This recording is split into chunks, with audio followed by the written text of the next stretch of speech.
Hey everyone, I'm making this channel about food and diet.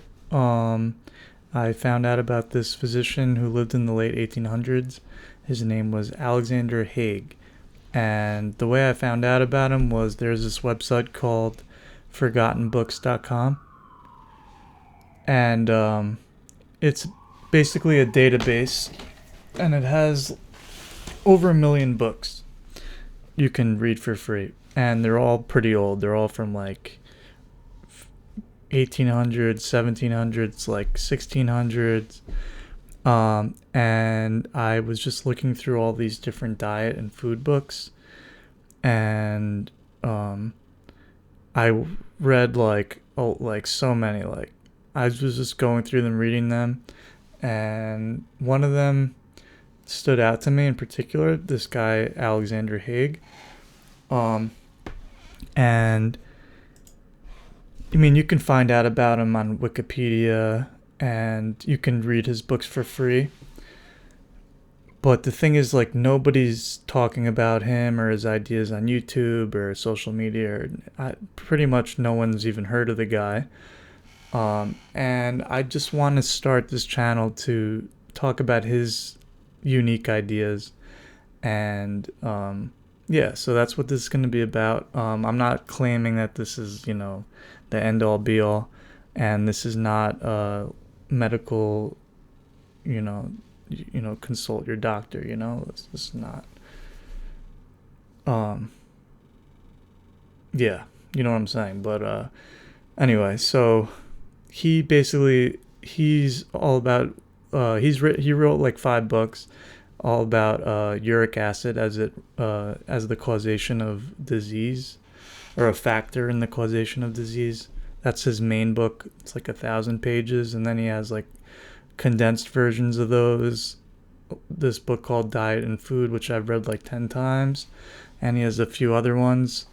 Um, Uric acid, an epitome of the subject, and then his nephew, I believe, who was also a doctor, wrote a book about it, which he edited, which was really good.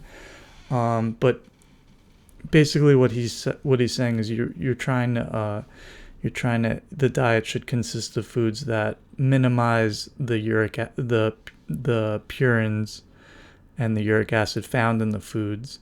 So he eliminated tea, coffee, meat, um, beans, lentils, peas, whole grains, mushrooms. All these things he said you should not eat, because he believed they caused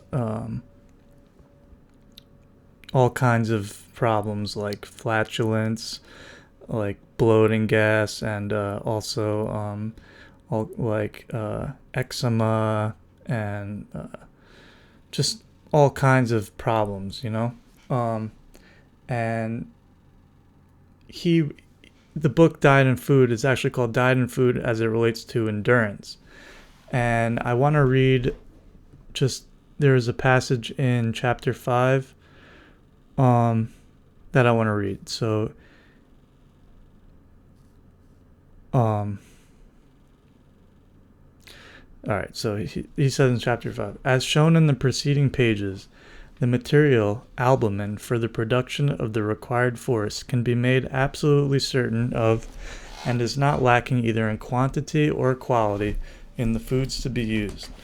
And at the same time, the enormous practical advantages obtained of making sure of a free circulation through all the tissues, nerve centers, and muscles alike, keeping them both well supplied with fuel and also free from waste products and refuse during their time of trial. Hitherto, the knowledge we now have has been applied more or less haphazard or by rule of thumb, and yet even so it has achieved some wonderful results. Some of these I have already recorded in uric acid, and another was contained in an article in the Daily News of June 29th, 1898. It is from their Berlin correspondent and is headed, A Vegetarian Victory. Meat eaters walked off their legs. It then goes on to describe how 14 meat eaters and 8 vegetarians started for a 70-mile walking match. All the vegetarians reached the goal, and it is said in splendid condition, the first covering the distance in 14¼ hours.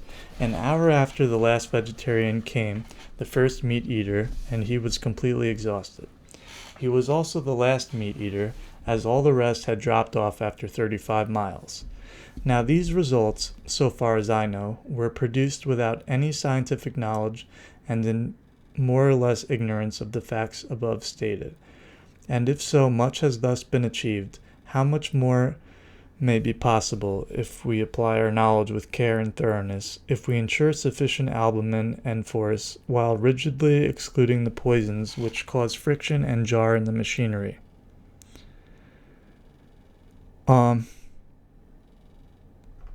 A further and almost exactly similar illustration of the effects of diminished friction is furnished by the Dresden to Berlin Walk of 1902.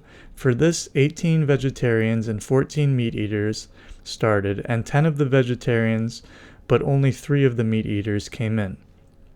The winner, Karl Mann, was upwards of 7 hours in front of the first meat eater. The last meat eater only just got in within the time limit and was beaten by more than 4 hours by a man of 59 who had been a vegetarian for 38 years.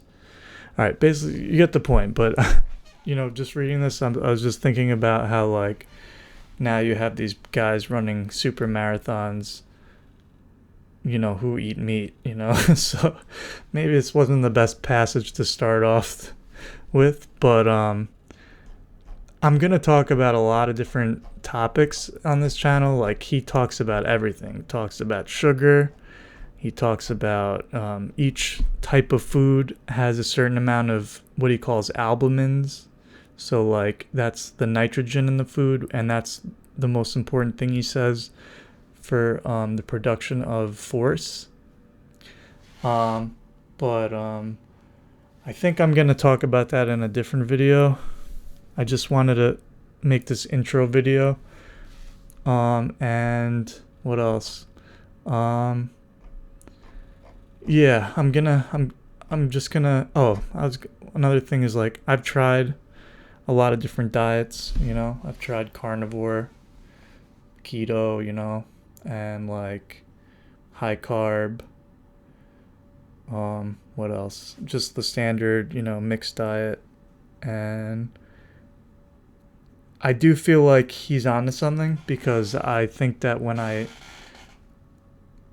he advises people to eat, like, he says the foods that have the highest amount of energy are, like, cheese is number one, and then, like, milk and bread.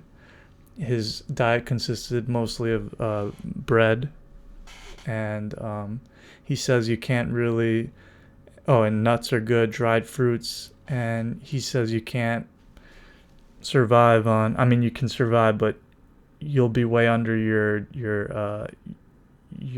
like, basically he says you can't survive on a diet consisting just of, like, garden vegetables and fruits, like potatoes, and there's a lot of people who just eat rice, or, like, starches. And that's the thing with meat, is the meat has gives you energy, but he says that the meat acts like a stimulant in the body. You burn it off real quick, and then all of that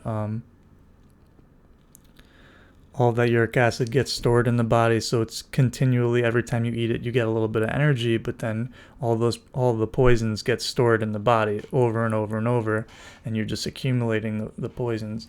But I'm going off on a tangent a bit, but anyway, I just wanted to give you guys just introduce you guys to these ideas, and I'll make future videos going into more depth about all these topics.